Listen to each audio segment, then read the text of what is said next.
rayuwa tana rayuwa bayan mutuwa mai nisa. Assalamu alaikum. Dan gwani me ya faru ne naga kana ta farin ciki ne ko kai ma ka saurari abin da ministan noma ya faɗi. Wato kai ma ka saurari rediyo. Yanzu nan na gama jin haƙuri ne dama ya kamata mu yi in mun yi haƙuri ko mun tsanani sauƙi na nan zuwa. A yanzu mun fara ganin canji. Wallahi da naira talatin za ka ci ka yi fafa sosai. Gaskiya ya kamata mu je wajen Adamu mai indomi. Wallahi Adamu mai indomi. Ni yiwa ma nake jin. A to mu je kawai. An na ji a mutum na. Wallahi ya kyau. Salamu alaikum. Alaikum salam. Salamu alaikum. Nan ne za ka zo na koyi. Bari ma na zo na nan. To ni bari zo na. Wallahi ya kyauta mutum. Me indomi sa komai indomi nan da kwe ka saka min ha da kwe. Ka samu indomi amma ban da kwai. Wancan ne wancan. Arish ne. To ka samu da shi. Ka samu.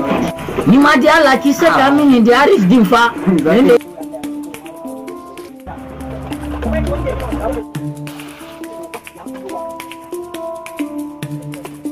Allah ne indomi kai so ji mana. A ce maka da Allah ta yi sauri. Ni na fa. Haba. Malam ka dinga hakuri mana. Haba mana. Ya ce ba za ka baka ba ka dinga hakuri mana. Ai minista noma ne ya ce ba hakuri yanzu. Mala ma ka samu halin ke jan. Ala halin kamu zuwa. Amma gaskiya ka yi girki, wala ya yi girki dai. Ya ku dinga zuwa. Haka ke da mu. Ba dai kamfani Alheri ba. Alhaji Adamu Alheri mai indomi. Za mu dinga zuwa kullum. Wallahi tallahi. A'a kita. Wallahi na dade ban biya ma mutane kudi abinci ba. Wallahi amma saboda abun da ake ciki yanzu. Minista noma ya ce a dinga biya su kyauta. Wallahi.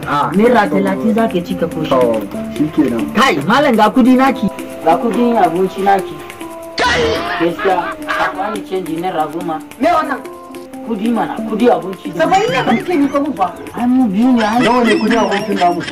A hada muku abincin 300 da wani abu sannan kuma kuna ni ko mun naira 70.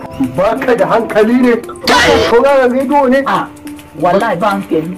Wannan bako ne ko?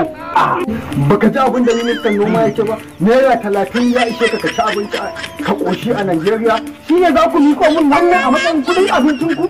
Nan rediyo ne kun je kun saurara. Oga! Wanda da su suke ba mu ta kan wani an fasa abin an musu haɗin 300 da rediyo wasu za ba mu 30 wasu da a rediyo. Naira 30 da ministan noma ne ya ce naira 30 zaka ci abinci. Ba mu san da wanda restaurant ya ta ba. Mu abin da ministan noma zai yi ƙarya ne. Ya bai yi ƙarya ne. Jani ne. Minista noma. Ya ba.